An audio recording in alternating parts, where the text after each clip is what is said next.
Sí, la clase se está grabando.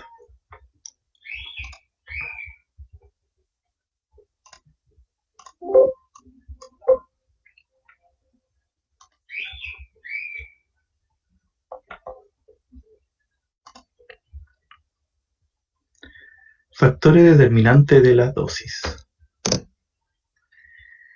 Entonces, la dosis de radiación que pueden recibir los pacientes que se someten a una exploración en TC depende de distintos factores que se relacionan principalmente con las características propias de cada equipo, la anatomía de cada paciente y los parámetros seleccionados para realizar cada exploración.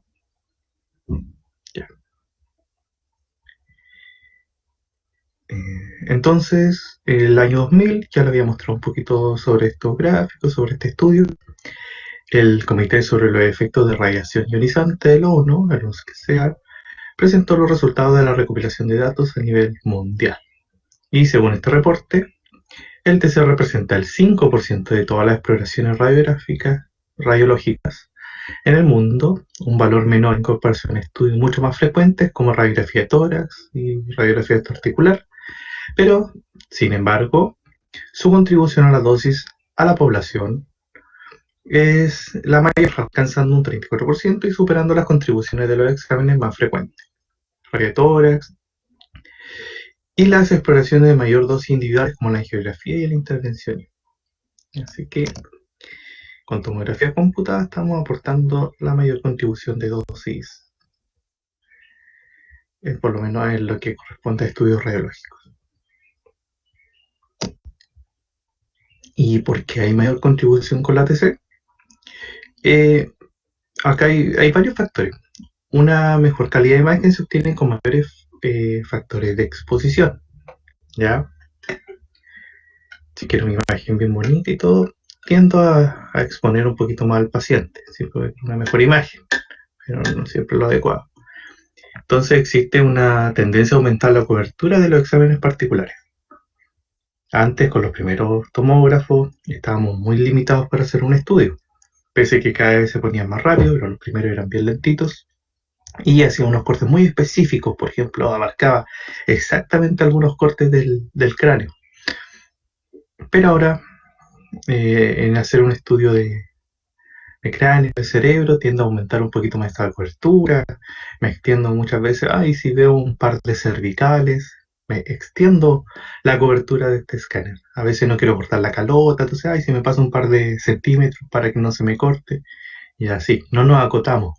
Ahora estamos irradiando más, ya que nos confiamos que el equipo hace los escáneres tan rápido, no tengo una pérdida de tiempo importante y me aseguro que el examen me quede bien, pero irradio más.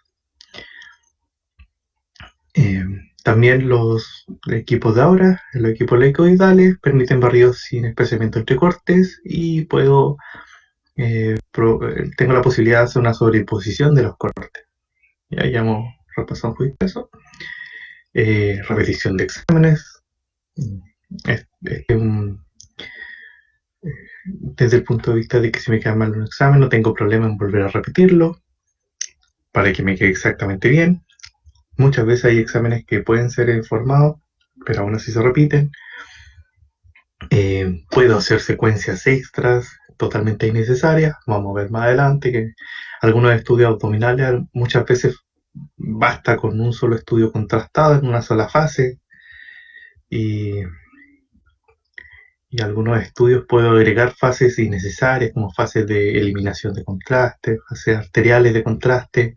Más adelante lo van a entender bien, pero en muchas ocasiones podría ahorrar en no hacer fases innecesarias y aún así lo agrego para complementar el examen, y muchas veces tampoco es mucha culpa de nosotros, sino que también es culpa de los médicos que les gustan los exámenes completos, sin importar que estemos irradiando al paciente. Factores de exposición en pacientes adultos y pediátricos. Por lo general, todos los equipos de tomografía, la misma empresa se encarga de crear unos protocolos ideales y protocolos pediátricos para el equipo. Muchas veces nosotros lo vamos modificando dependiendo de la necesidad de nuestro servicio, pero también muchos colegas usan simplemente el mismo protocolo para todos los pacientes, sin importar si son adultos pediátricos, y terminamos irradiando más. Y bajo lo mismo de lo anterior, hay exámenes que no necesitan tanta dosis o son exámenes de alto contraste, por ejemplo, exámenes óseos, exámenes de una geografía, donde podría bajar algunos parámetros para que me quede la misma imagen con menos dosis, pero muchas veces por descuido, por hacer las cosas más rápido, simplemente se usa el mismo protocolo para todo.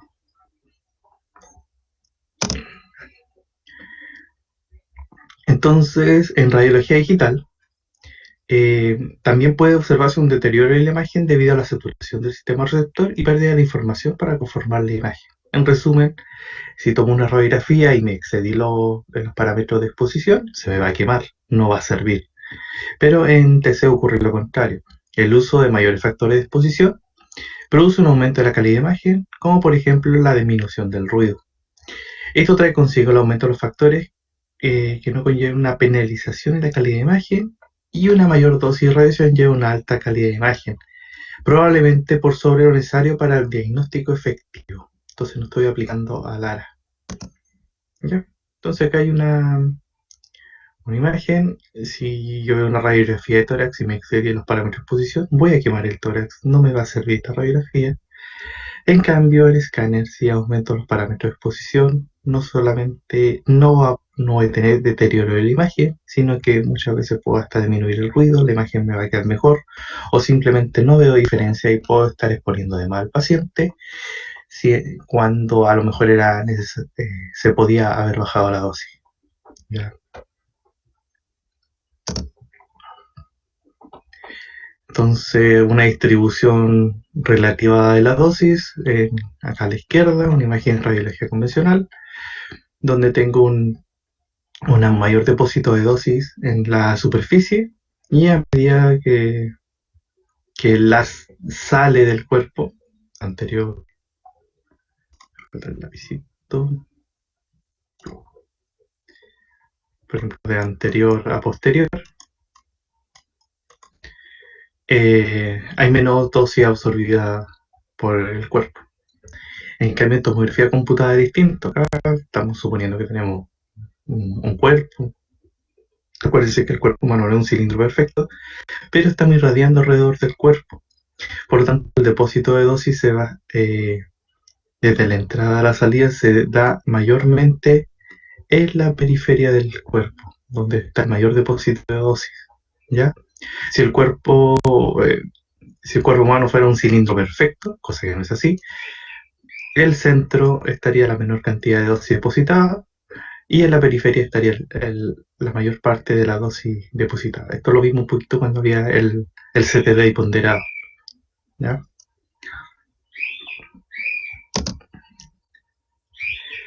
Entonces, ya que repasamos eso, ¿cuáles son los factores que determinan la dosis en TC? Hay varios factores. Se pueden clasificar como características técnicas del equipo TC, factores que no podemos modificar, esos están. Características del paciente, no podemos modificar eso, pero podemos controlar algunos parámetros a partir de eso. La región anatómica de estudio, hay que entender que algunas zonas van a necesitar menos dosis, otras más dosis, y algunas puedo modificar, como les dije, con los estudios osteoarticulares, por ejemplo. Y los parámetros de adquisición. Entonces, las características técnicas del equipo NTC, vamos a tener tres: filtración, ya hemos hablado un poquito de eso, overmiming y overrunning. Tanto en el diseño del equipo como en distintos aspectos tecnológicos tienen influencia la dosis de radiación que reciben los pacientes TC. Sin embargo, estos no están a la mano del operador, por lo tanto, no pueden ser modificados a favor de optimizar los protocolos del examen, y solo podrían considerarse a la hora de escoger un equipo de compra.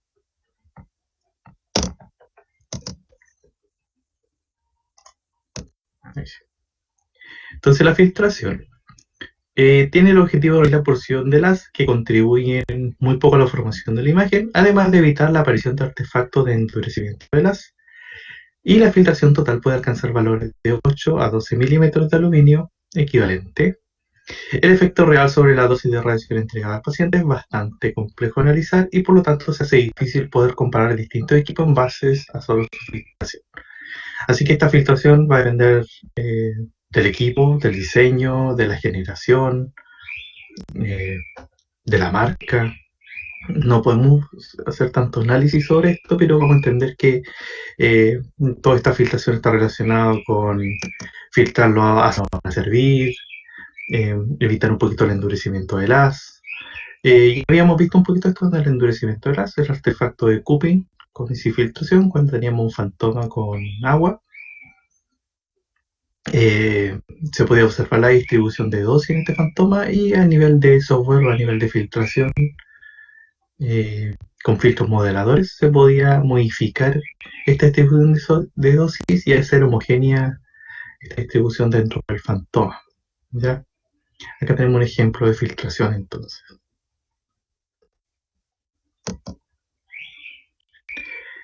El overbeaming. Entonces vamos a entender de que ya, sí, tenemos un fino haz, o por lo menos las primeras generaciones, que va a irradiar al paciente y eso me va a llegar finalmente al detector, acá en la imagen que está acá a la derecha. Pero resulta, por muy fino que yo colime este haz, voy a tener radiación dispersa, tanto como radiografía.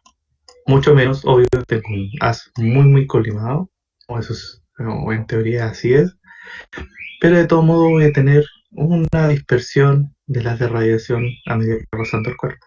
¿Ya? Perfecto, cómodo.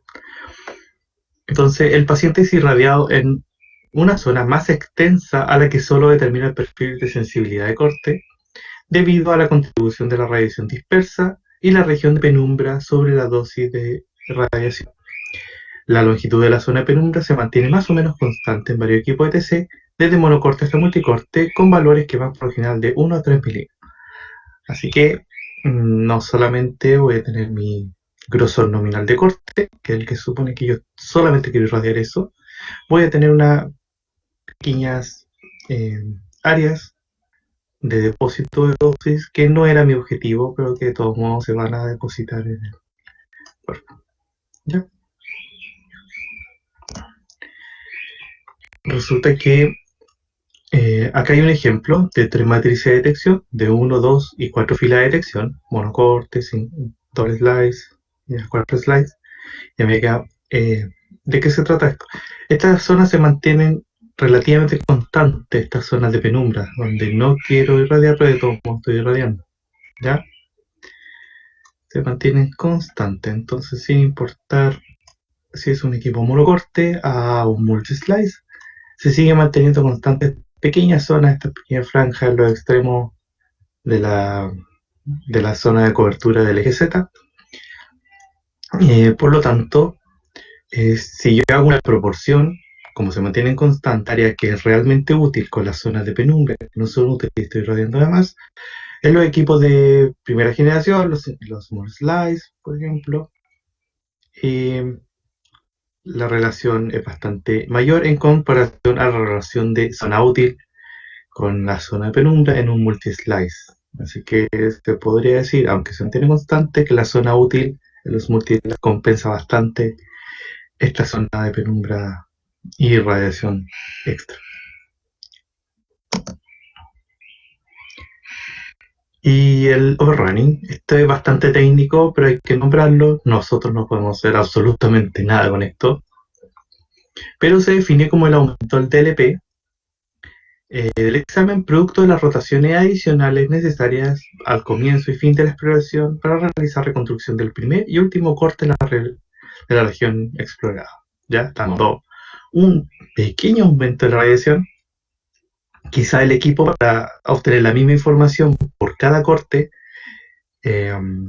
tanto en el inicio como en el final, necesita dar medio giro o quizá cuarto giro extra para obtener la misma cantidad de información para ese primer y último corte como para los cortes que están en el centro. ¿Ya? Esto con las técnicas Dependiendo de la técnica de interpolación, por ejemplo, de 360 grados, va a necesitar iniciar con media vuelta extra antes de, antes de comenzar a obtener los cortes. Esa media vuelta se traduce como un aumento de la radiación. O si la interpolación en 180 grados, que se necesita mucho menos para, o sea, en este caso media vuelta, en el otro caso una vuelta completa del giro del tubo para empezar a obtener el primer y último corte. ¿Ya? Esto es parte del equipo, parte de su procesamiento de imagen, y la verdad es que medio giro es muy poquito, pero de todos modos está considerado como un aporte innecesario a la radiación, por lo menos en la obtención de la imagen.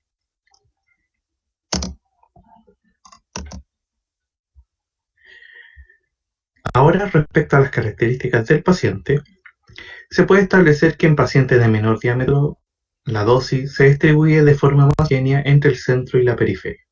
¿Ya? Acá hay dos fantomas, un fantoma de cuerpo estándar de 32 centímetros en el lado izquierdo y en el lado derecho tenemos un fantoma estándar de 16 centímetros.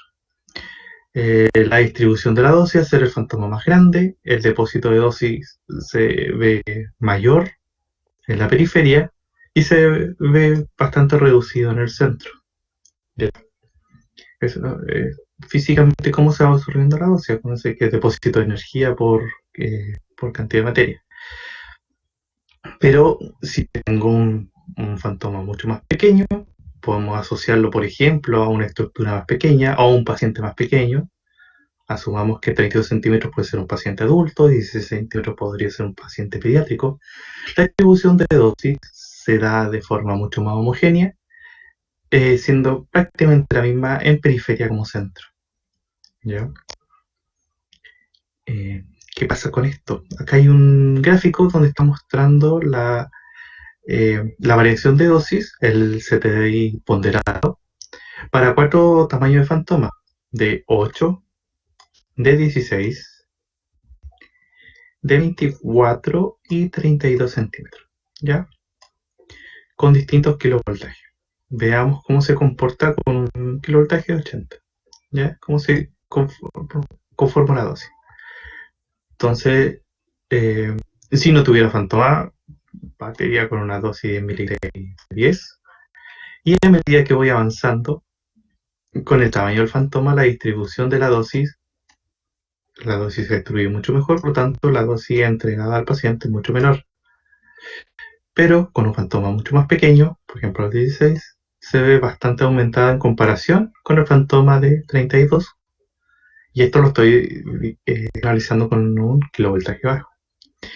Ya veamos con un kilovoltaje alto. Yo no usé ninguna. Imaginemos que estos eran distintos tamaños de cuerpo, un paciente pediátrico y un adulto. ¿Ya?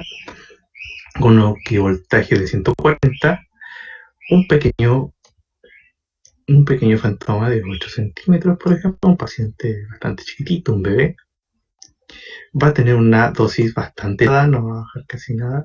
La distribución de la dosis en una pequeña cantidad de materia, toda esa energía se va a entregar de forma casi directa. Pero en cambio, si crece este tamaño, este fantoma, este paciente adulto, vamos a entender que este es el paciente adulto, la distribución de la dosis es bastante menor, por tanto la dosis aportada a este fantoma, a este paciente adulto, es bastante menor en comparación con el paciente pediátrico, con este fantoma pequeño. ¿Ya? Espero que se entienda este gráfico, pero en resumidas cuentas que con los mismos parámetros de exposición, un paciente pediátrico, por ejemplo, un paciente pequeño, va a tener un aporte de dosis mayor que con los mismos parámetros de exposición en un paciente adulto. Ojo entonces con exponer con los mismos protocolos a un paciente pediátrico que a un paciente adulto. Hay que bajar, hay que compensar eso. Lo mismo, entendiendo lo mismo, entonces se muestran los resultados obtenidos del CTDI ponderado. Acuérdense que el CTDI ponderado es el que mide la dosis tanto en la vía como en el centro, para los fantomas de cabeza, simulando un paciente pediátrico, Y un cuerpo, simulando un paciente adulto, observe la diferencia del CTD ponderado de los distintos valores de MAS, manteniendo el resto de los parámetros constantes. Entonces vamos a entender que acá abajo tenemos MAS. Si se mantienen los parámetros constantes y solamente haría paciente pediátrico, paciente adulto, el aporte de la dosis con bajo MAS se nota bastante la diferencia entre el paciente adulto y el pediátrico. Y si aumentamos los MAS, la corriente del tubo, esta evidencia se evidencia mucho más la diferencia. Sigue siendo menor el aporte al paciente adulto en comparación con el pediátrico. Y todo esto determinado por el volumen que estoy irradiando. ¿Ya?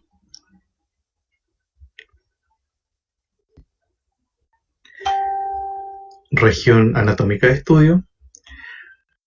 A medida que aumenta la cobertura de barrido y por lo tanto la región explorada, aumenta la dosis entregada al paciente, traducido en valores de TLP mayores. Recuerden que el TLP considera el largo o la cobertura total que estoy diciendo el escáner, de donde comienzo, por ejemplo acá en este corte 1, y en donde termino. Miren, ¿cuántos cortes hice? 730. ¿Ya? Toda la cobertura de los estudios se ha visto con mayor frecuencia en el uso de los equipos modernos, corte y corte, en los cuales no hay un aumento notorio del tiempo de barrido al aumentar la cobertura del examen. Los sistemas de enfriamiento del tubo permiten barridos más largos sin calentamiento del tubo evidente. ¿Ya? Entonces, un abdomen, tengo que hacer el examen muchas veces desde la cúpula diafragmática hasta la sínfisis púbica. Vamos a ver la cobertura cuando veamos los exámenes por separado, uno a uno, en la parte clínica. Pero acá perfectamente pude haber partido un poquito más abajo, en el corte 30, me pude haber ahorrado 30 cortes, un par de centímetros que no era necesario. Y acá abajo, si hubiera terminado la sínfisis púbica exactamente, lo más probable es que me hubiera ahorrado otros centímetros que no era necesario explorar y lo hice de más radio mal paciente.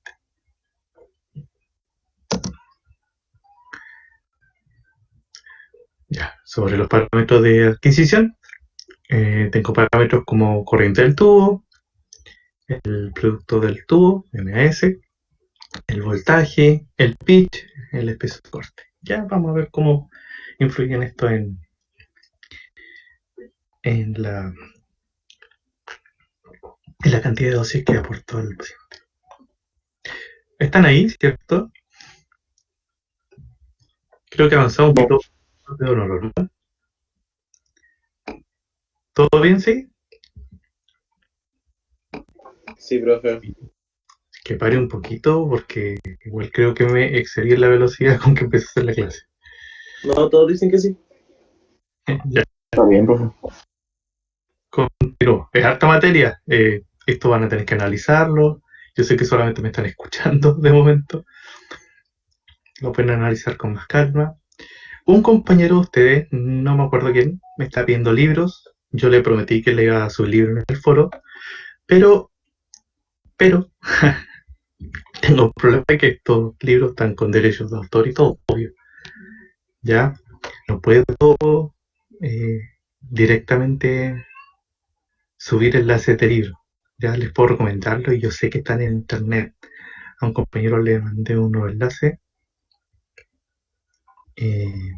Yo los tengo en PDF, ya que no tenemos acceso a biblioteca, no nos queda otra que acceder al libro un poquito de forma ilegal.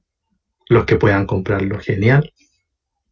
Los que no, siempre está esta opción ya. De ahí les voy a dar los nombres de esos libros que pueden acceder a internet de forma fácil.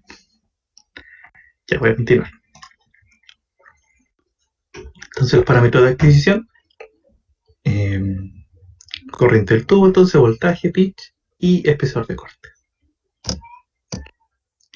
Corriente del tubo. Se establece una relación lineal entre la corriente del tubo, MA, y la dosis entregada al paciente en TC. Ya, esto es lo mismo, exactamente lo mismo que en radiología, ya que en los rayos convencionales. Si aumento el miliamper, obviamente voy a tener mayor depósito de dosis de energía del paciente. ¿ya? Ya vimos un poquito sobre el miliampere y si en el gráfico anterior, entonces observa una relación en CTD ponderado y el producto del miliampere segundo para dos fantasmas, cabeza, pediátrico y cuerpo. Note que la relación lineal se mantiene a ambos fantomas en relación al producto miliampere segundo. Entonces, para dos fantomas vamos a entender que el fantoma más pequeño va a ser el pediátrico, el fantoma más grande va a ser el adulto. Si yo empiezo a aumentar el miliampere segundo, el depósito de dosis se ve mucho más pronunciado en un paciente pediátrico, que absorbe toda la radiación en un menor volumen, que en un paciente adulto donde se redistribuye mejor la dosis y por lo tanto hay menos dosis aportada a este paciente adulto. ¿Ya? Así que ojo, no subir mucho el miliampere segundo en pacientes pediátricos, ya que en ellos el depósito de dosis es mucho mayor en comparación. ¿Ya? Entonces, ¿cómo disminuyó el miliampere sin afectar a la calidad del examen? Ya habíamos visto un poquito esta imagen en la primera parte. Acá, si yo tengo una imagen de alto contraste, por ejemplo, un estudio óseo, un estudio con medio contraste, estoy haciendo una geografía, estoy haciendo un Eurotac, donde esperé bastante tiempo de que el medio contraste se filtrara por los riñones, llegara a la uréteres y a la vejiga, por lo tanto todo el contraste lo tengo entre riñón, uréter y vejiga. Es el estudio que yo quiero hacer en Eurotac. Sé que tengo bastante contraste gracias a mi obvio medio contraste, por lo tanto no tengo mayor problema si yo bajo la dosis, ¿ya? La dosis ideal, con imágenes de alto contraste.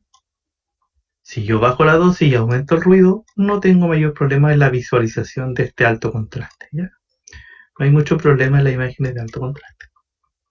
Pero en las imágenes de bajo contraste tengo algún problema, una hemas hepática que apenas se diferencia, quiero ver en cerebro, quiero ver sustancia gris, sustancia blanca, donde son dos estructuras que tienen muy poca diferencia de contraste, por dar ejemplos.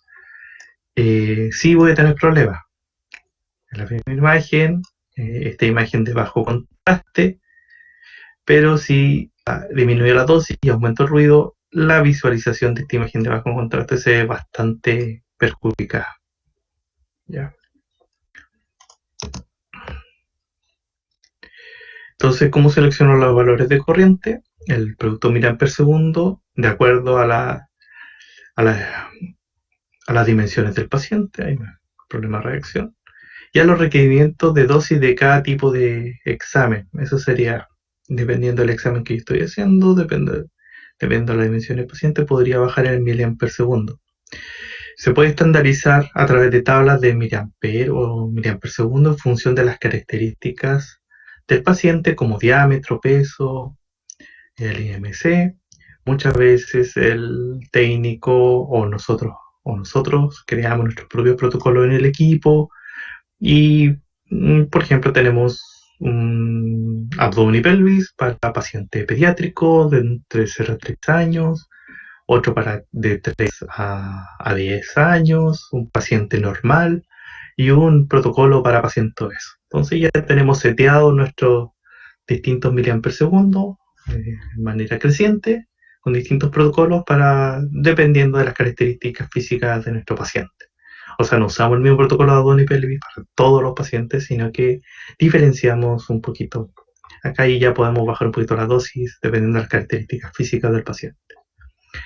Hay exámenes donde el contraste intrínseco, que en general se visualicen con ancho de ventana amplios, si se acuerdan algunos exámenes que se ven con ancho de ventana amplios, como el TC de tórax, cuando quiero ver un estudio óseo, acá yo les puse un tórax óseo, que creo que lo vimos de ejemplo, donde uso anchos de ventana de 2000, ¿ya? Entonces,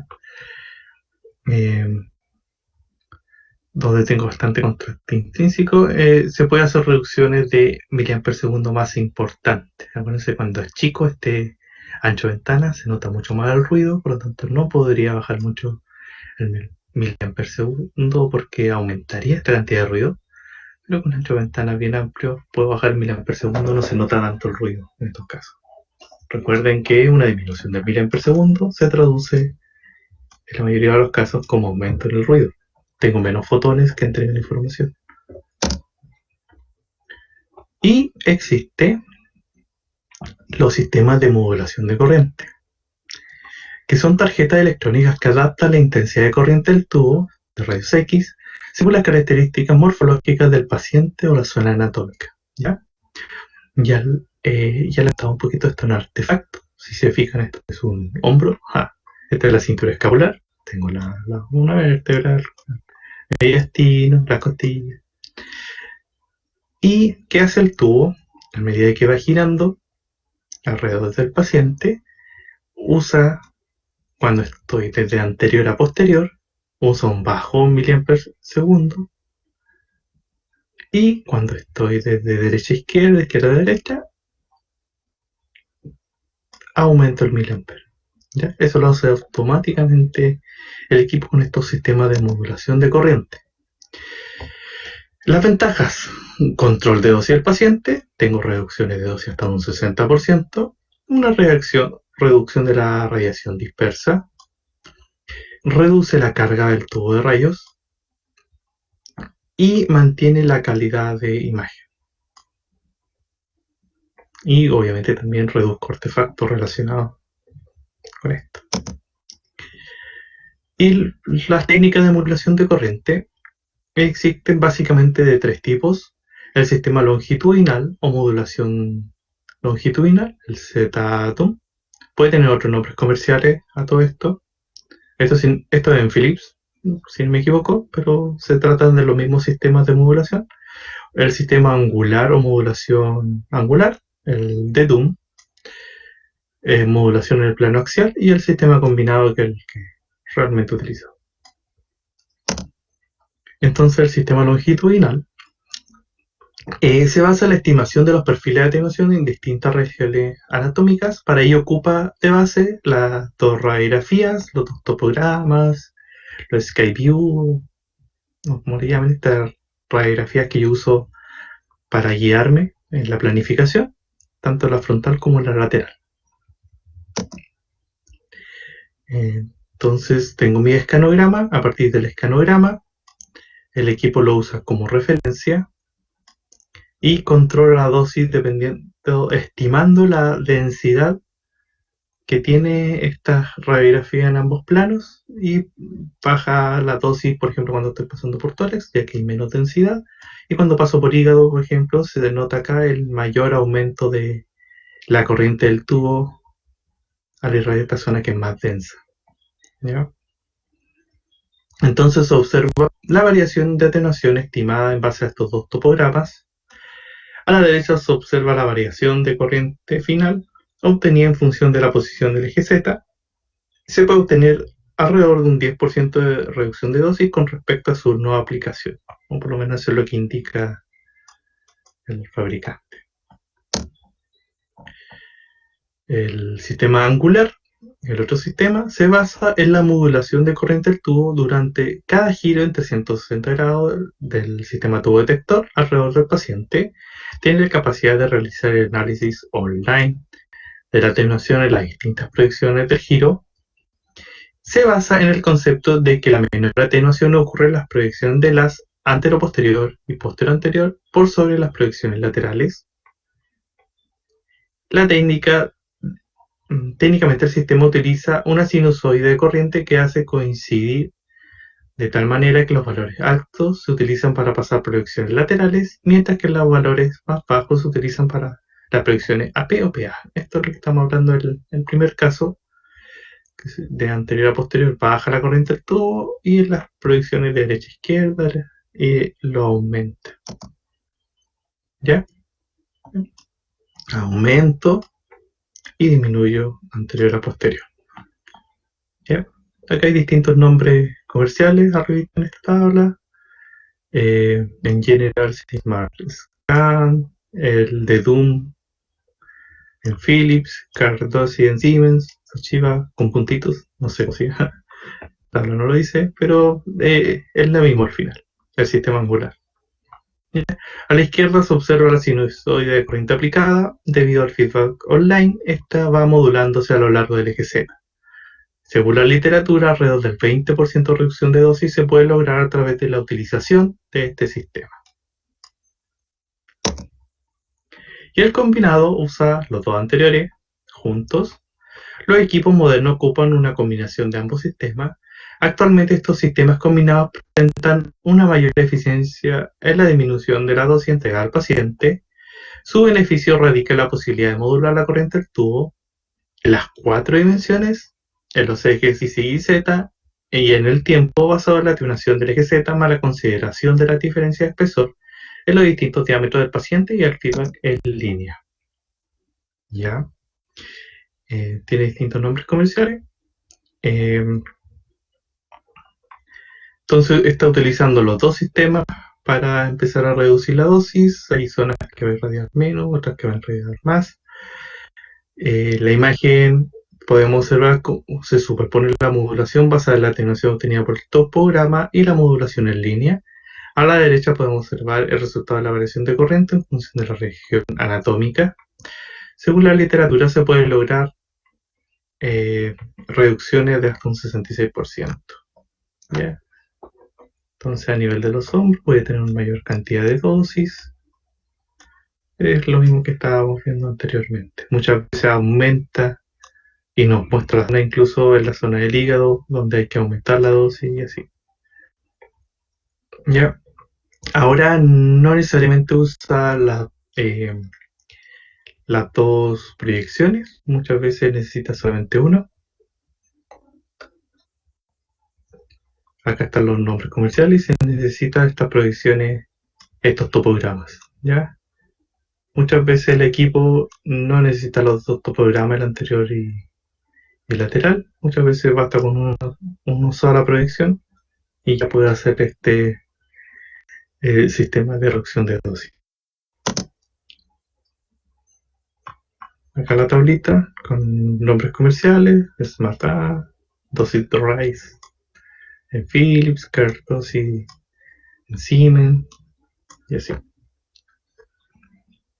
Acá por ejemplo muestra si el método necesita una sola topograma o los dos. Acá puede ser con los dos, puede ser con los dos y así.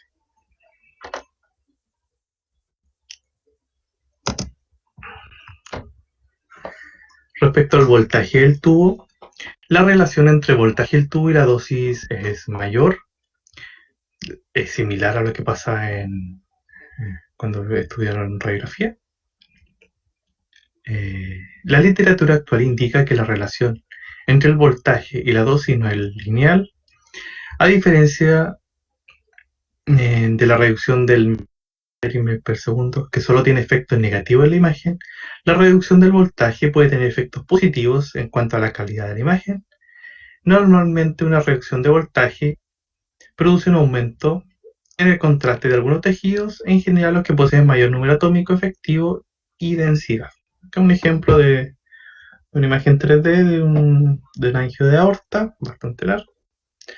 Y estos son uno de los casos donde yo perfectamente podría bajar el kilovoltaje, ya que quiero privilegiar el contraste. Esto es similar a cuando estudiaron radiología convencional. Si yo bajo el kilovoltaje, privilegio el efecto fotoeléctrico, por lo tanto privilegio el contraste de imagen, y podría perfectamente bajar el kilovoltaje en estudio en la fase angiográfica, ya que mi fase angiográfica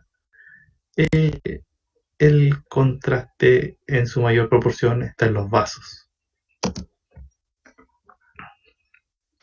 En el gráfico se observa que la relación entre el CTDI ponderado y el voltaje del tubo no es lineal. Se puede notar que el cambio en el CTDI ponderado con respecto a pequeñas variaciones de kilovoltaje nominal. Esta relación puede observar en fantomas de distintos tamaños. ¿Ya? La misma lógica del paciente adulto y el paciente pediátrico. Antes era lineal en el miliamper. Ahora con el kilovoltaje, si yo varío el kilovoltaje en un fantoma adulto, se ve que está aumentando la dosis, pero de manera más exponencial, ¿ya? No de forma lineal. A mayor kilovoltaje es mucho mayor el aumento de dosis que a menor. Y en un paciente pediátrico esto es peor, es mucho más pronunciado, está pendiente. Entonces, si aumento el kilovoltaje en un paciente pediátrico, el aumento de la dosis es mucho, mucho mayor que si yo hago este aumento en un adulto.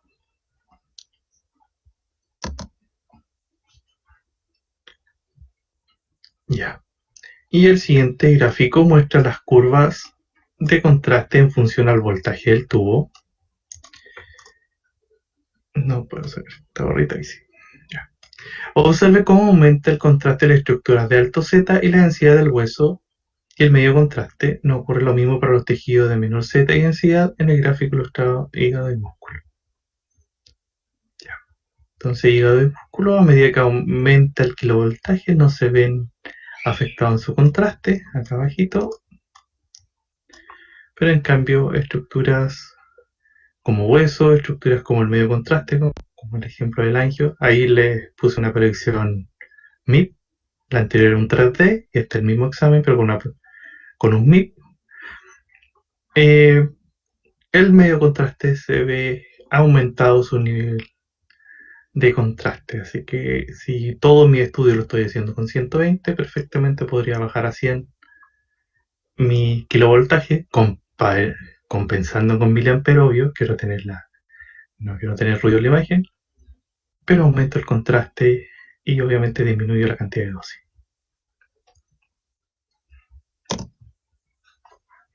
Entonces, ¿cuáles son las consideraciones para el voltaje? Esto por el ICRP en la publicación 102, que la vamos a ver más adelante. Vamos a repetir bastante esta publicación.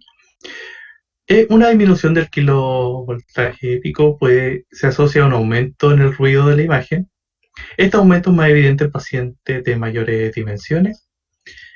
Entonces, el ICRP en su publicación 102 establece que se puede disminuir el kilovoltaje pico para obtener una reducción de dosis y para compensar el aumento de ruido consecuente, aumentar proporcionalmente el miliamperes por segundo sin un incremento de la dosis final que supere la reducción obtenida por la disminución del voltaje. Esto le suena a rayos, ¿cierto? A las radiografías. Puedo bajar el kilovoltaje compensando. Se puede tener como guía utilizar 120 kilovoltico como base para la mayor parte de los estudios, considerando modificaciones en caso de paciente obeso, en los que el miliamper segundo no se puede aumentar, en el que en esto podría aumentarse el kilovoltaje. Estos casos de pacientes delgados niños y en los casos de estudios de uso medio contraste ayudado, en los que puede considerarse una reducción del kilovoltaje. El famoso pitch. El aumento del pitch permite primariamente aumentar la velocidad de barrido, con una consecuente reducción de dosis impartida de acuerdo al perfil de corte empleado. ¿Ya? Vamos a entender que acá hay un ejemplo con Fantoma, como es la absorción de la radiación, con un pitch bajo. Voy a tener en teoría un aumento de absorción de la radiación, ya que estoy pasando más de una vez por el mismo lugar, mucho mayor que con un pitch alto en comparación. ¿Ya? Se entiende esto por la superposición de la estructura. Entonces, con un pitch de 1, entendiendo que la superposición se da en el eje Z, en el isocentro de este eje Z, no tengo superposición. En cambio, con un pitch menor de 1, 0,5, voy a tener, con un pitch de 0,5 voy a tener un 50% de exposición. ¿Ya? Entonces, ¿cuál es mi lógica? Es que si yo tengo superposición, estoy irradiando más de una vez el mismo lugar, debería tener mayor aumento de la dosis. ¿Ya? Esto es lo que debemos entender por pitch. Pero la historia no es tan así. ¿Ya? ¿Se acuerdan de este gráfico? Donde les dije que las barritas estaban al revés. Ya, resulta que los TC multicortes modernos, el valor de miliamperes segundos es ajustado automáticamente al variar el valor del pitch con el objeto de mantener el... me faltó la frase. Con el objeto de mantener el ruido constante. ¿ya? Estos se conocen en algunos equipos como el Effective MAS. Lo hace automática, muchas veces yo modifico el pitch y yo veo de forma... cuando yo modifico algún parámetro de los equipos, por lo menos los equipos modernos con los que yo he trabajado, debería ser así con la mayoría, debería ser muy antiguo para que no parezca.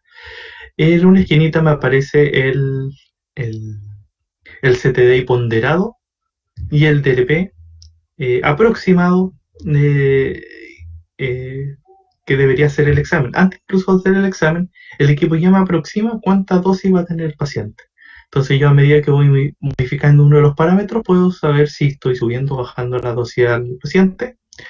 Pero cuando modifico el pitch, automáticamente me baja el miliamper para mantener la imagen de forma constante. Por lo tanto, si yo estoy haciendo un examen con una proporción de 1 y quiero bajar el pitch, por ejemplo 0,75, el equipo automáticamente detecta que por lo tanto va a haber menos ruido porque voy a tener superposición de imágenes, mayor cantidad de datos, voy a tener menos ruido, por lo tanto el equipo dice, entonces necesito menos dosis y el equipo calcula automáticamente esta necesidad de menos dosis, por lo menos en miliamperes segundo. ¿Ya? El caso contrario se da al otro extremo de la flecha. Si aumento mi pitch, que dice el equipo detecta automáticamente que va a haber mayor cantidad de ruido, por lo tanto para disminuir este ruido va a necesitar mayor cantidad de dosis, por lo tanto aumenta el miliamper segundo. ¿Ya? Esto lo hace el equipo de manera automática en la mayoría de los equipos. Por lo tanto, si yo quiero modificar el pitch para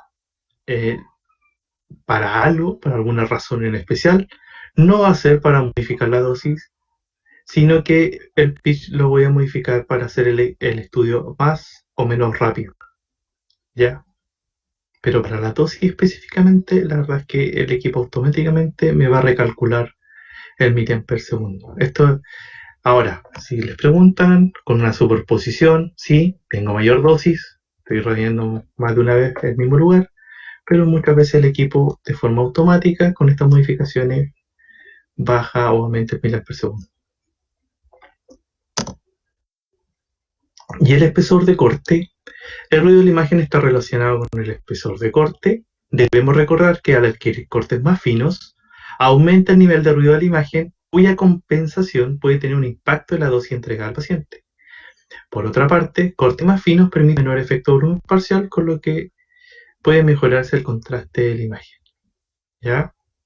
Entonces, a medida que yo voy aumentando el volumen, o sea, el corte, por ejemplo, en estos con 10 milímetros, la imagen se ve más suave, voy a tener mayor volumen parcial,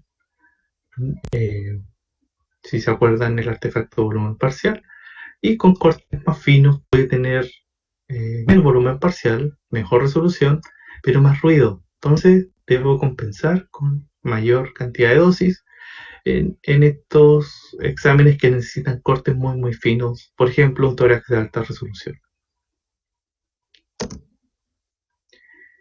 Y esos serían los factores determinantes de la dosis en TC.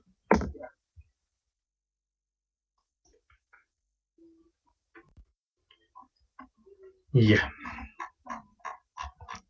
¿Tienen alguna duda?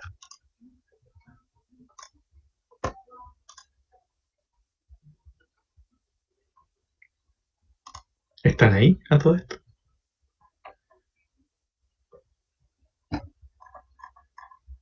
¿Sí? Por el momento, ¿no?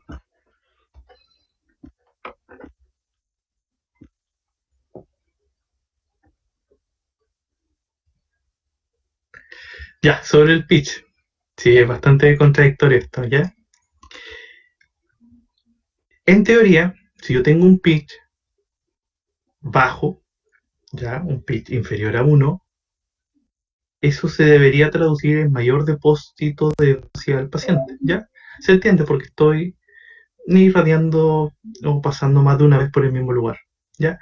En ese sentido, sí, tengo mayor dosis al paciente.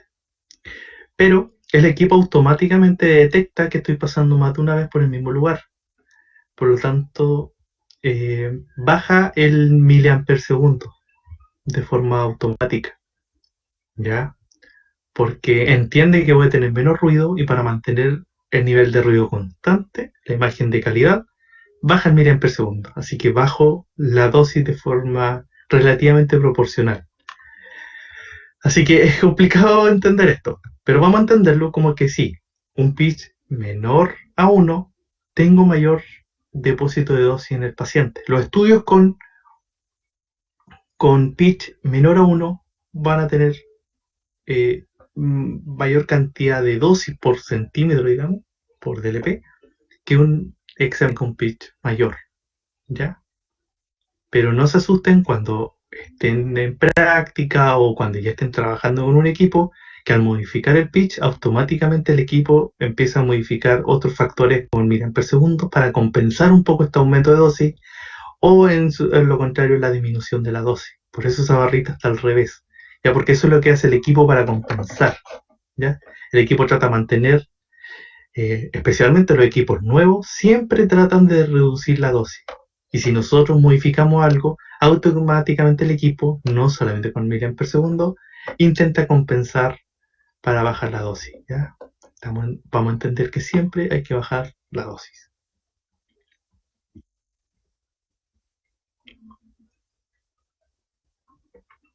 Yo pude haberles puesto directamente con un pitch bajo, aumenta la dosis en el paciente y ustedes nunca van a querer bajar el pitch, pero no se asusten tanto porque el equipo tiene sistemas para compensar esto. Hacemos un break, unos 10 minutitos, 15 minutos, un cuarto para las 11, vamos a partir la siguiente diapo, que es cortita, y después la diapo vamos con el test. ¿Ya? Ya.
Ya vamos a continuar.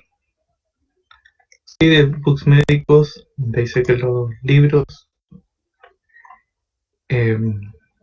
por ahí debo tener más que había, tengo que buscar mis discos duros. Pero por lo menos esos para empezar están re bien. ¿Ya?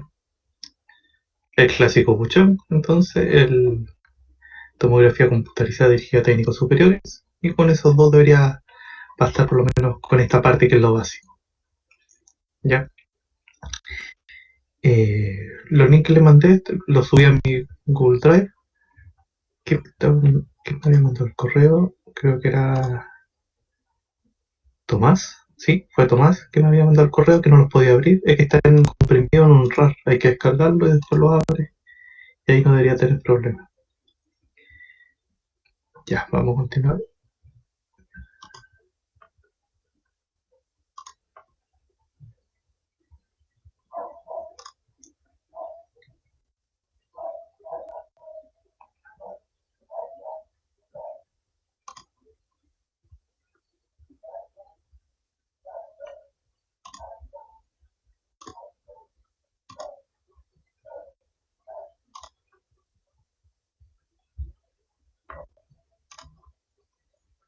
Ya, protección radiológica en TC.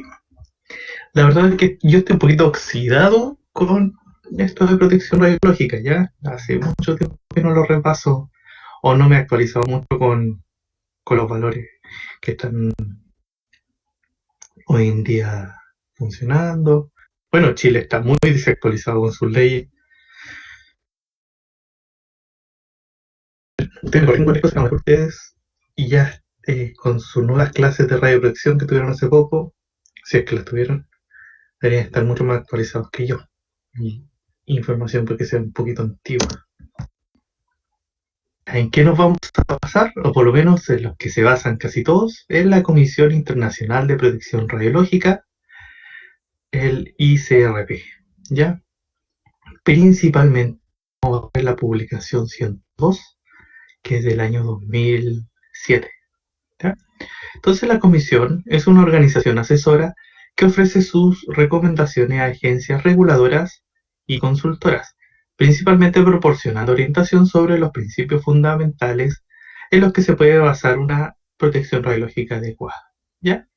Desde su comienzo en 1928, la comisión ha proporcionado regularmente recomendaciones sobre la protección contra los riesgos de la radiación ionizante y prácticamente todos los estándares internacionales y las regulaciones nacionales relacionadas con la protección radiológica están basadas en las recomendaciones de la Comisión, como es el caso de Chile.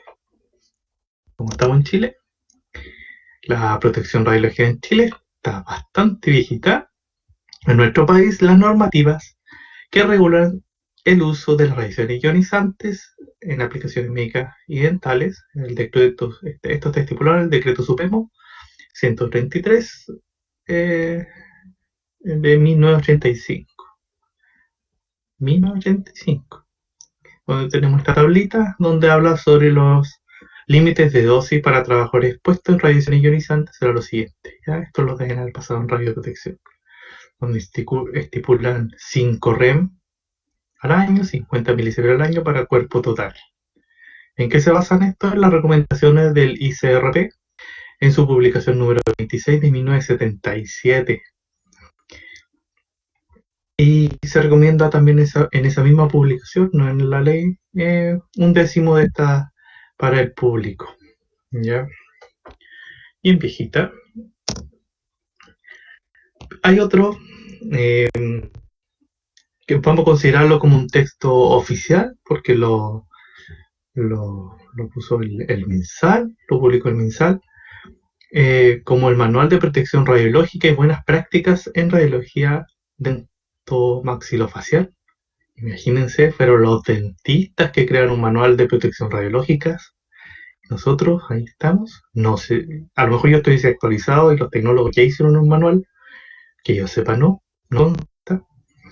Este se basa en la recomendación ICRP de 1990 y en las del 2007 con límites recomendados de 100 milisieverts en 5 años consecutivos, promedio 20 milisieverts al año, permitiéndose en un año particular hasta 50 milisieverts. ¿ya? Entonces, la fuente que nosotros vamos a tomar como oficial, por lo menos en la última que ha sido publicado por el gobierno, van a ser el ICRP del 2007, ya con esta tablita. Esta tablita también la tienen que haber visto en Radio Protección, donde la dosis efectiva ocupacional no puede pasar los 20 milisieverts al año, promedio de los últimos 5 años. ¿Ya?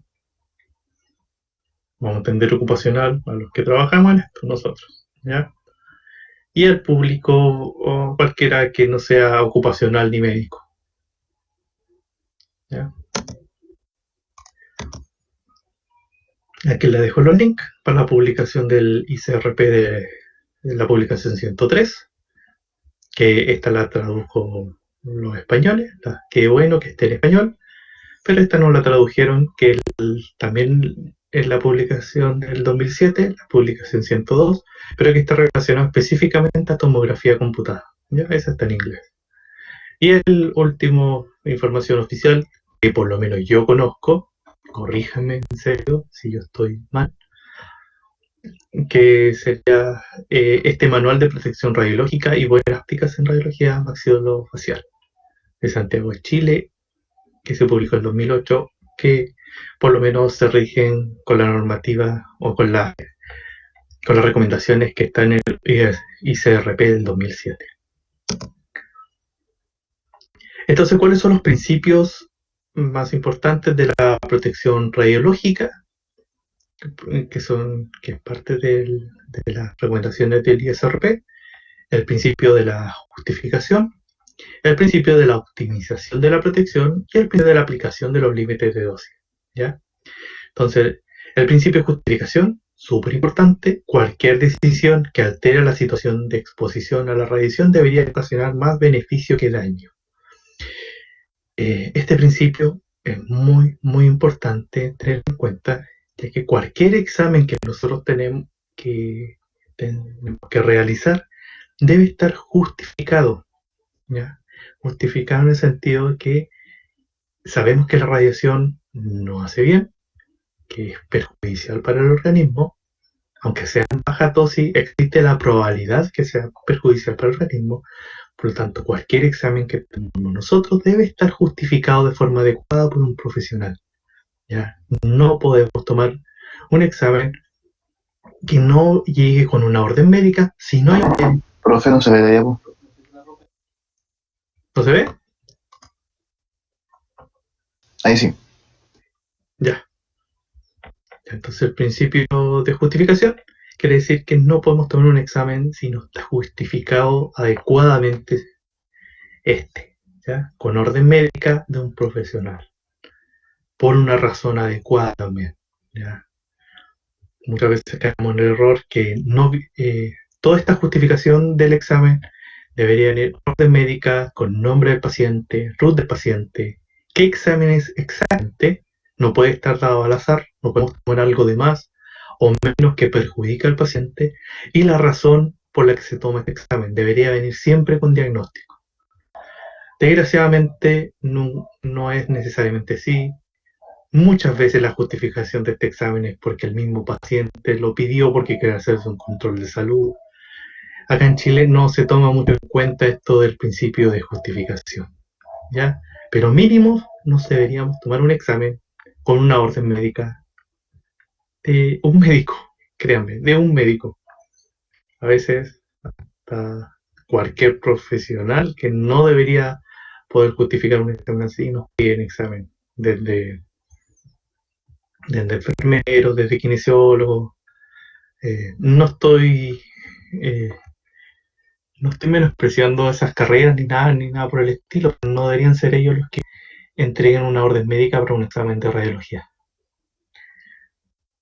El principio de optimización de la protección, esto se sobreentiende, es la probabilidad de una exposición o el número de personas expuestas a una magnitud de sus dosis individuales deberían ser mantenidas tan bajas como sea razonablemente alcanzable, teniendo en cuenta los factores económicos y sociales. Entonces, siempre de optimización, aplicó a Lara, las dosis tienen que ser lo más bajas posible, bajo el miliampere, bajo el kilovoltaje, disminuyó el área de exploración, Y así, si me puedo ponerle un delantal plomado al paciente, lo hago, si no perjudica con el examen. Debo optimizar en medida de lo posible, con mis conocimientos que ya manejan, eh, bajar la dosis al paciente. El principio de la optimización de la protección.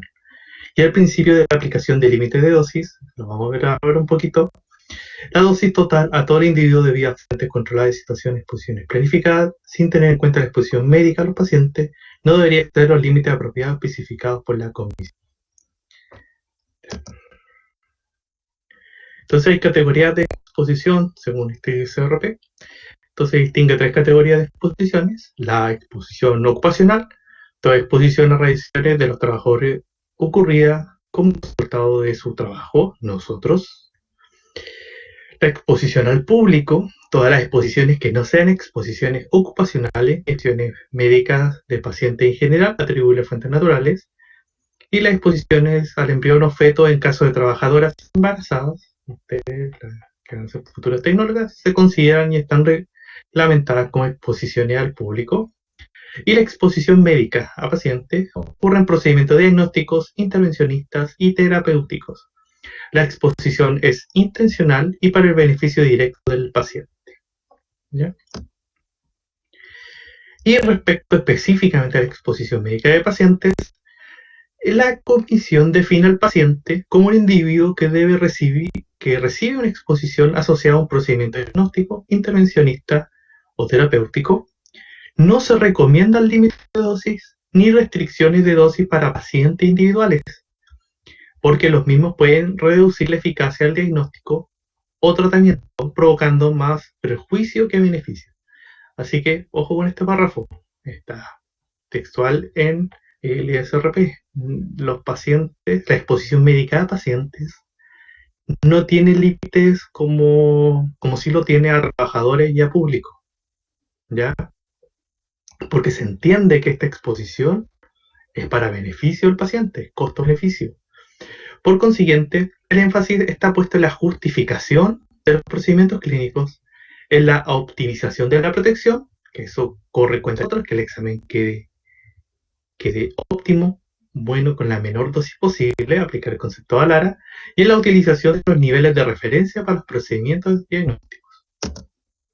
Entonces, ALARA, tan bajo como razonablemente sea posible, este concepto que ya lo vienen viendo desde que iniciaron la carrera, y los tres pilares fundamentales de la protección radiológica: el tiempo, estar el menor tiempo posible en la sala de TC, exponer el menor tiempo posible al paciente.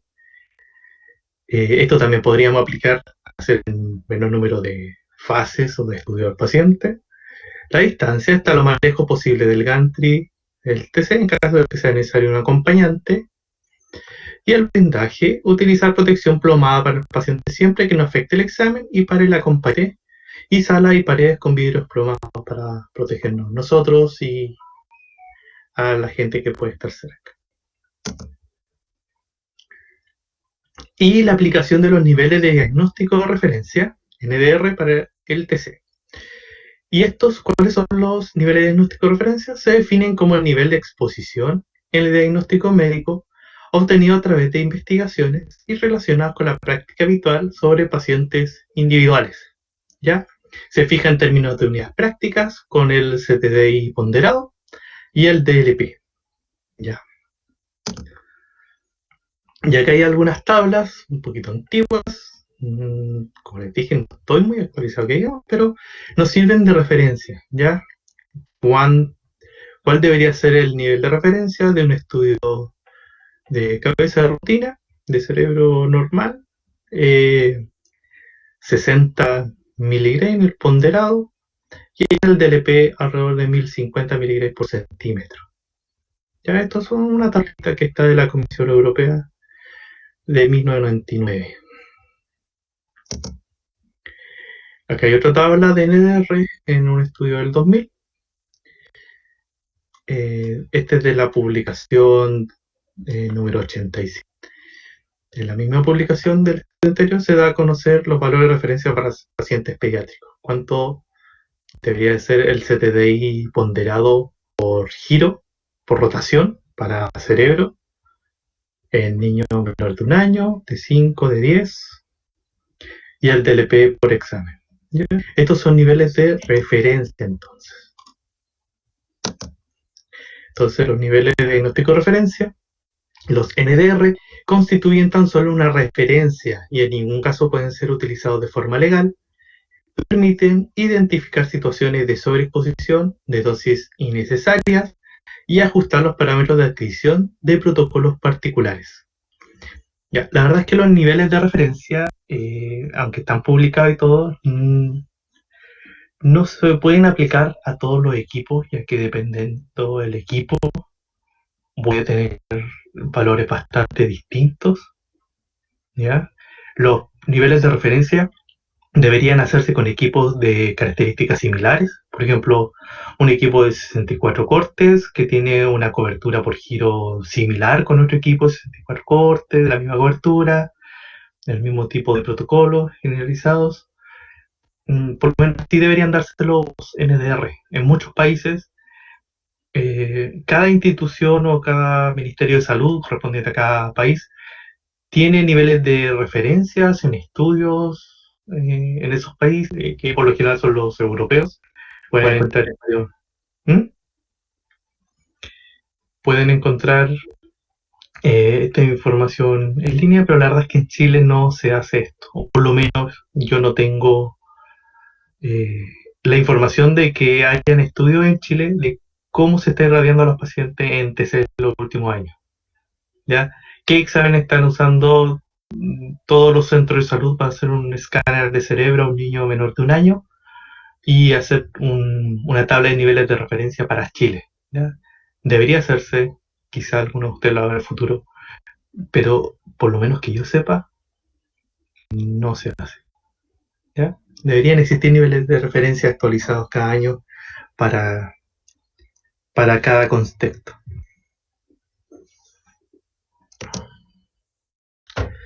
Bueno, era cortita esta de protección radiológica. Ya era sobre qué era la normativa en Chile, más o menos, y cómo podemos usar de referencia el ICRP del 2007, la publicación 103, para buscar información al respecto. Y sobre cálculos de dosis, les tenía un reporte de dosis. Estos reportes de dosis, cada vez que se hace un examen en TC, sale al final, ¿ya? Donde hace una estimación de la dosis a partir de estos famosos fantomas. El fantoma de 16 centímetros, este caso es un cerebro sin contraste. Y las características desde puntero, no, lápiz, pluma.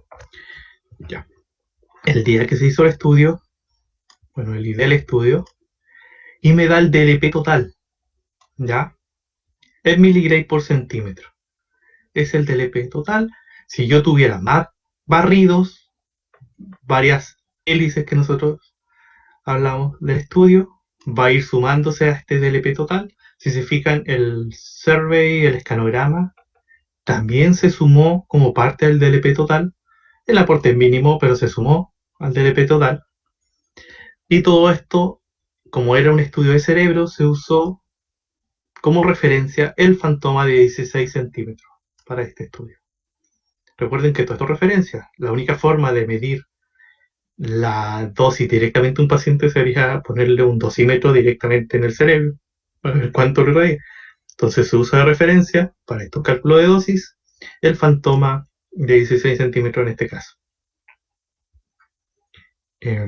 Se usó también en este reporte, puedo ver que se usó 523 miliamperes segundos. Esto correspondería al miliamper segundo en general. El total del estudio puede variar dependiendo del caso, si usaron o no modulación de dosis. Este sería como la sumatoria de todo esto. El kilovoltaje, que usualmente son 120 kilovolts, podemos bajarlo en pacientes pediátricos, podríamos sumarlo, aunque no debería ser el caso de un cerebro sin contraste en un paciente adulto. El CTDI volumen nos da el CTDI, el volumen y el DLP específicamente de cada ritmo.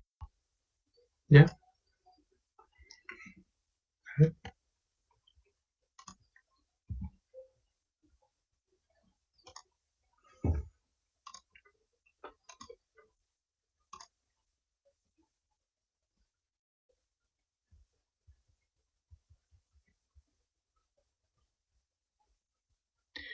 La verdad es que lo desconozco, pero si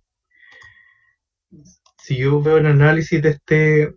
Ah, me están preguntando, por lo que también, si se sacan, hay equipos que sacan el DLP del Scout. Acá está la información, por lo menos, en este reporte de dosis. Específicamente, este pequeño DLP corresponde al Scout, al Survey, pero es, la verdad es que ínfimo en comparación. Estamos hablando de 4 miligramas por centímetro, 4,5 miligramas, y el estudio de un cerebro sin contraste, que es uno de los que tiene menos DLP por la distancia, por lo que abarca 1734. Es despreciable, puedo hacer los cálculos con o sin este DLP, pero está considerado en el DLP total. Ahora los invito, esta es la tabla de DLP. Recuerden que el DLP es la dosis, sería alterado por la distancia, el STDI ponderado por la distancia del barrido. Y si yo lo multiplico, el DLP con el EDLP, con este factor, sería la dosis efectiva para el estudio en particular. ¿Ya? Lo invito a hacer el cálculo, lo puede dejar la diapositiva abierta, y tienen que usar el de cabeza, ¿ya? Para un paciente adulto. Deberían usar este valor de EDLP. A ver si se acuerdan de la fórmula, la tienen por ahí. Los invito a hacer el cálculo, les voy a dejar algunos minutos. Es un cálculo súper rápido, a ver si llegamos a la misma conclusión. ¿Qué hay que sacar, profe? La dosis efectiva. ¿Se acuerdan cómo se calcula?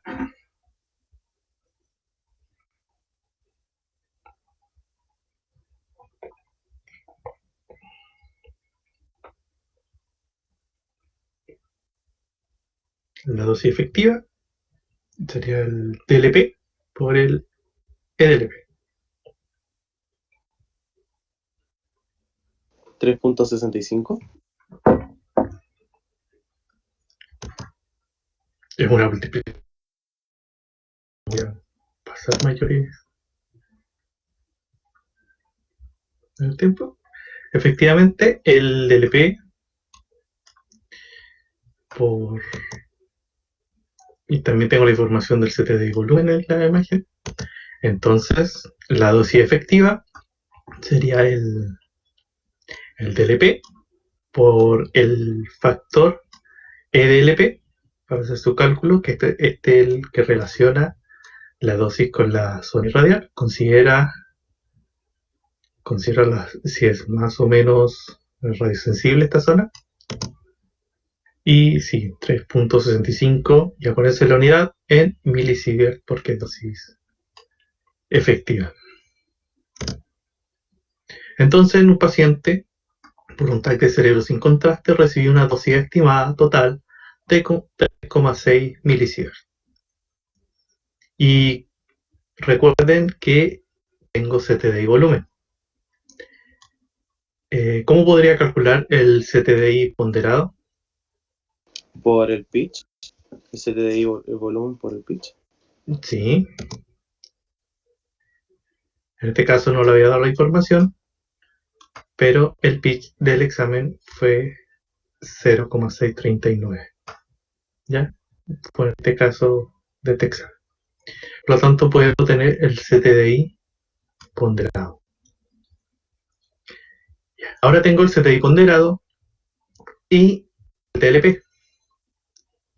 Tengo estos dos valores. ¿Se recuerdan que estos eran los valores de referencia que utiliza el ISRP para los distintos exámenes? Y teníamos una tablita Resulta que los niveles de diagnóstico de referencia, la tablita que yo les pedí, el CTDI ponderado es de 60. Compárenlo. Pero el DLP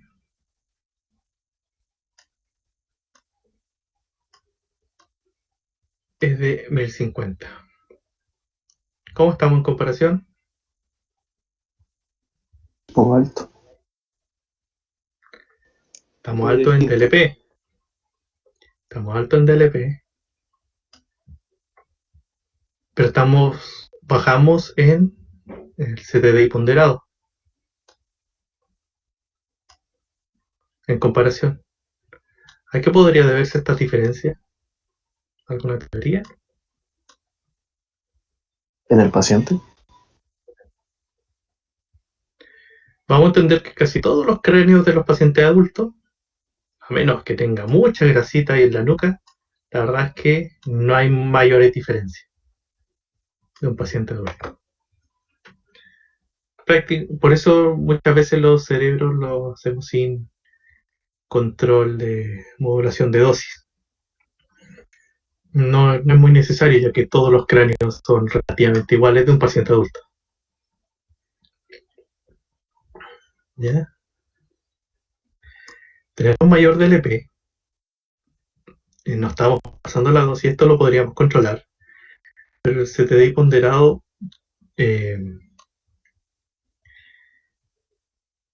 pueden ser diferencias específicamente del equipo, incluso del tipo de adquisición, del pitch que se utilizó para hacer este CTDI ponderado. El CTDI ponderado incluye la radiación en el centro como en la periferia, por lo tanto también pudo haber variado las particularidades propias del equipo para obtener la información, el tipo de detectores. La verdad es que son un montón de factores que pueden crear esta diferencia entre distintos CTDI ponderados de distintos equipos. La verdad es que estos valores de CTDI ponderado y de DLP cuestan compararlo entre equipos de distintas particularidades, distintos números de detectores, distintos de eficiencia de detección cuántica incluso, ya si es multi-slice, cuántos slides tiene por giro, si tiene algún sistema de control de dosis, si la reconstrucción incluso, esto lo voy a dar como una presentación más adelante, si fue una reconstrucción con el sistema de retropredicción filtrada y filtro de convolución, o si fue hecho con una reconstrucción iterativa de la imagen. La reconstrucción iterativa reduce el ruido, por lo tanto puedo bajar los niveles de dosis. Es que pueden, a diferencia con estos niveles de referencia a nivel internacional, lo recomendable sería que estos niveles de referencia sean hechos con equipos de características similares e incluso con un contexto similar, por ejemplo, en el mismo país, dependiendo del acceso que tengan a estos equipos y el número de exámenes que sea y así.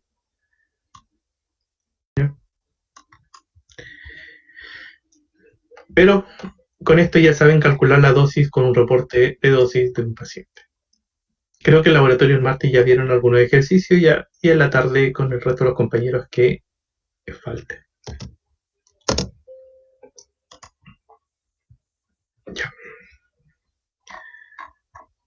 Eso era esta presentación. Son las 11:16.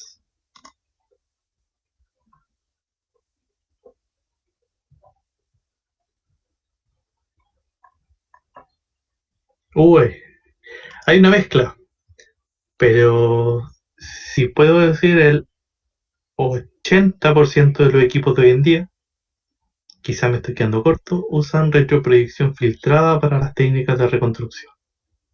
¿Ya? Se supone que los equipos de última generación ya están usando técnicas de reconstrucción iterativa. ¿Ya?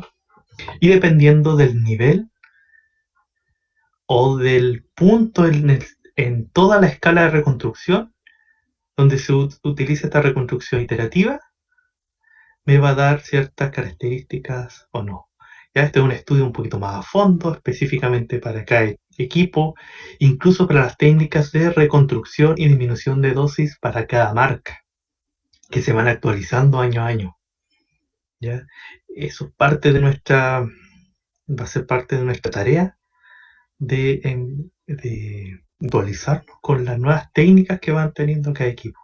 Por ejemplo, Philips, nosotros hace un año ya tenemos un equipo de 64 cortes, pero que hace reconstrucción iterativa, pero no directamente, sino que después de la retrospección filtrada, la imagen data hace cierto sistema de reconstrucción iterativa donde puede bajar el nivel de ruido, o hace reconstrucción iterativa directa cuando utilizamos un protocolo específico que se llama OMAR en Philips para disminuir el ruido con artefactos metálicos, que demora un montón. Estoy esperando 20 minutos que me entregue la imagen, pero elimina de forma genial, monstruosa, el artefacto metálico, por ejemplo, en una prótesis de cadera o algo relacionado, una artrodesis en columna y así. Demora más, dependiendo del nivel donde haga la reconstrucción iterativa, puede demorar más o menos, pero sí, ya están saliendo equipos con reconstrucción iterativa. Los computadores son lo suficientemente potentes para poder hacer estas reconstrucciones, no así los que son un poquito más antiguos. Si me pregunto un equipo que tiene unos 5 o 10 años atrás, sí o sí es bastante probable de que tenga reconstrucción por el plástico, retroproyección filtrada y filtros de convolución.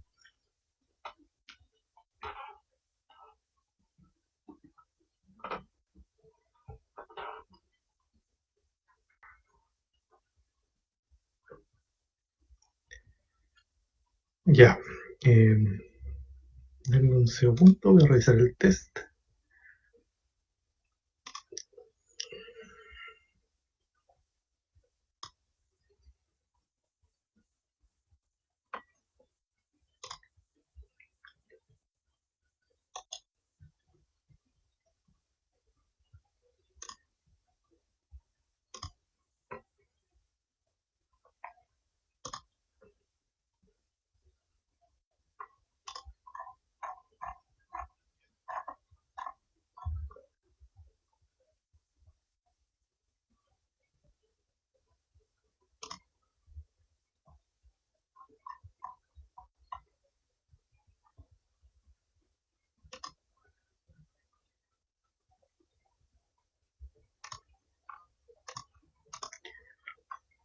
Ya.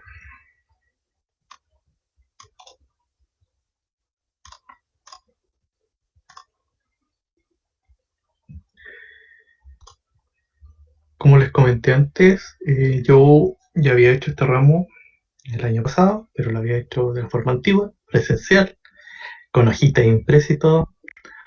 Y me tocó ahora este semestre hacer el ramo de forma online. Estoy aprendiendo a hacer esta evaluación online. Ya había practicado con sus test de entrada del laboratorio anterior, el de hoy que ya lo hice. Y ahora este test eh, fue bastante engorroso hacerlo. La verdad es que es horrible. Estuve hasta bien tarde de noche pasando pregunta por pregunta que tenían un Word a este sistema. Así que espero no haberme equivocado en ninguna pregunta. La revisé varias veces, pero no está, me sirve de práctica para cuando tengamos el solemne. ¿Ya? El test va a estar habilitado, o sea, ya está en la plataforma. No sé si ya lo revisaron en la carpeta correspondiente a la clase de sesión. Ya no le sale el test. Algo estaba metiendo mano ahora. Oh, a ver. Editar opciones de prueba.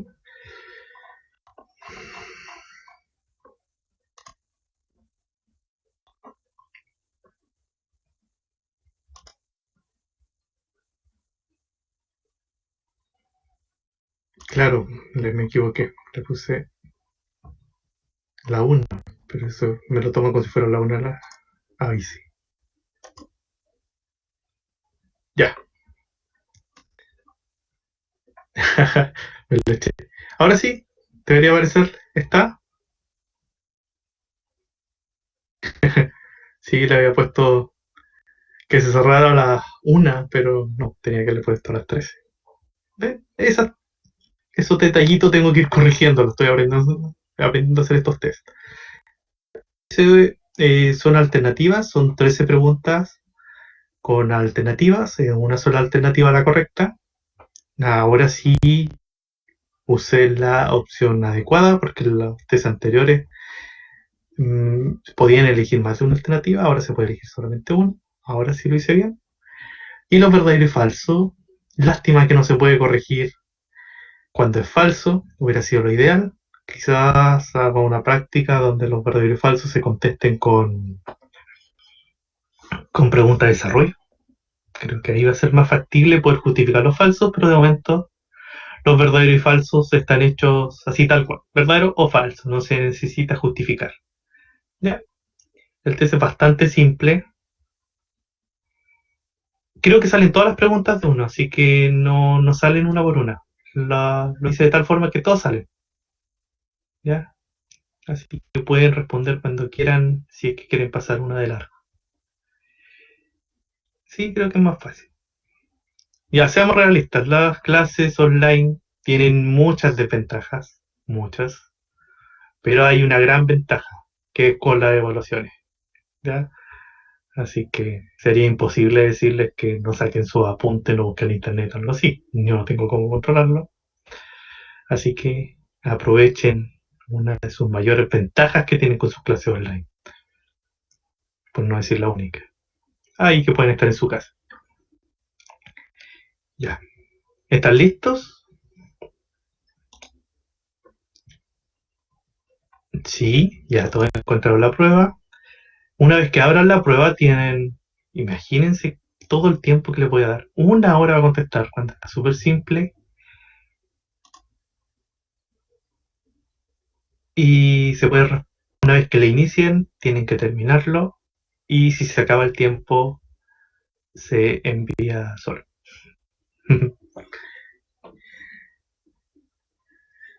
Es un test, no un sorprendente, así que 1 hora se van a dar cuenta que es más que suficiente. Esa es la clave. Yo voy a estar acá escuchándolo si tienen alguna duda.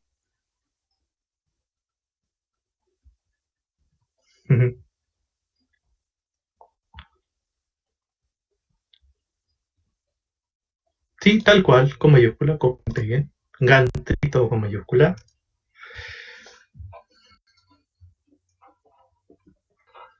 Cuando quieran.